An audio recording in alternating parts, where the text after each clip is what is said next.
तरह की सहूलियत है, इसका हम कैसे उपयोग करें ये जनता तक नहीं जा पा रही है। तो इसके लिए 3 दिनों का डीपी सर ने एक अभियान रखा है, आज कल और परसों 3 दिन का, और जिसमें क्षेत्र के संभ्रांत लोगों के बीच में नुक्कड़ सभा करके और कॉलेजों, स्कूल और गांव में, और इसके लिए पंपलेट और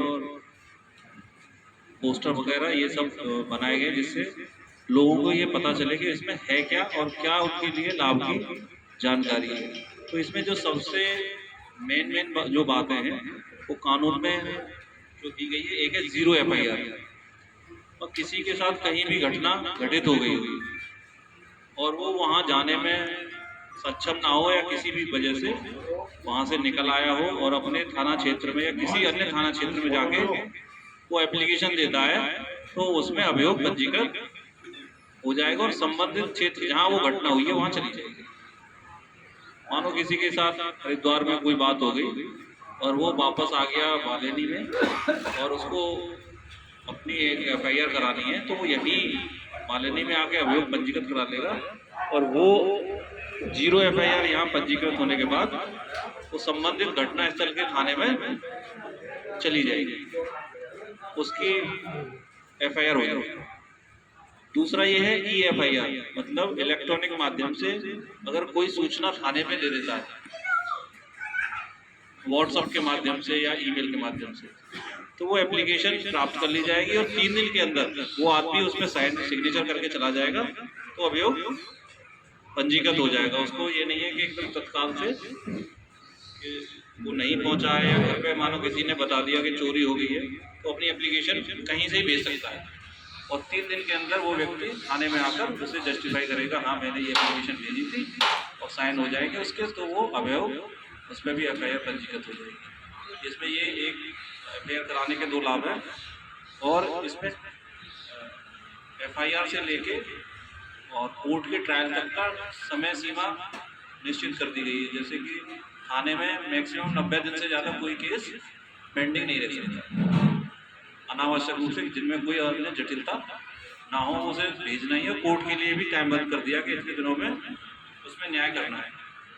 इसमें सजा के हिसाब से नहीं बोला गया, पहले दंड विधान का, अब न्याय विधान बना दिया।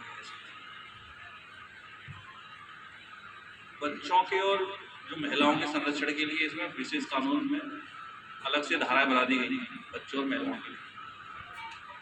पहले इतनी धाराएं नहीं थी, उसमें काफ़ी अमेंडमेंट हुए हैं, लेकिन इसमें अलग से कई धाराएं बच्चों की और उनके संरक्षण के लिए बनाई गई हैं। इसमें एक ये भी है कि अगर कोई माँ बाप अपने बच्चे को अगर घर से कहीं छोड़ भी दें, निकाल दें छोटे बच्चे को, तो उनके खिलाफ FIR हो जाएगी। धारा 94 या 95 ऐसी एक धारा है इसमें। ऐसा नहीं है कि बच्चों को वो निकाल सकते हैं, छोड़ दें कहीं, डाल आए अनाथालय, ये ऐसा भी नहीं कर सकते। तो बच्चों के और कुछ नए अपराध जिसमें पहले भीड़ का पता नहीं चलता था, भीड़ किसी के साथ घटना कर दे और भीड़ का कोई नाम नहीं होता था, लेकिन अब ऐसा नहीं है। अगर भीड़ ने कोई घटना की है तो उसमें एक अलग से धारा मॉब लिंचिंग की लगाई गई है, ऐसा नहीं होगा। इसमें सभी जो है जितने भी लोग शामिल होंगे वो जो भी वहाँ अपराध कारित होगा उसमें सभी बराबर के शामिल माने जाएंगे। वहाँ अगर खड़ा है कोई, इन सब चीज़ों को रोकने के लिए बनाया गया है कि भीड़ कोई अपराध ना करे। दूसरा इसमें नई चीज़ ये है कि एविडेंस कलेक्ट करने के लिए दूरसंचार, इसके इलेक्ट्रॉनिक मीडिया और उपकरणों का उपयोग इसमें बढ़ गया है। किसी की गिरफ्तारी हो रहा है, जब्तीकरण हो रही है, तमाम चीज़ें, उनके लिए पुलिस के लिए ई-साक्ष्य ऐप बनाया गया, जिसमें मौके की वीडियोग्राफी और वगैरह बयानों की वीडियोग्राफी होती है। पुरानी व्यवस्था में जिसमें लोगों पे आरोप लगाते पुलिस ने अपनी तरफ से कुछ कर दिया होगा, ये सब चीज़ों को रोकने के लिए इसमें नई व्यवस्था बनाई गई है।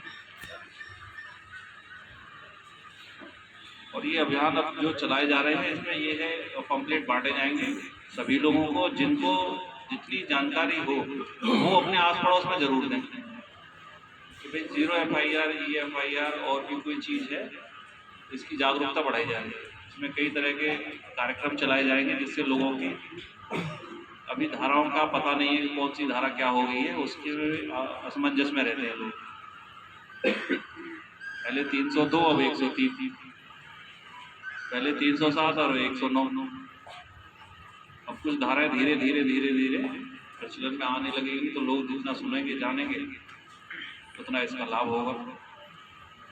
इसमें अपनी कोई भी कानून के प्रति जानकारी करनी है तो कोई भी आदमी आकर थाने या किसी भी संस्था में जो विधिक रूप से सक्षम है उससे ले सकता है।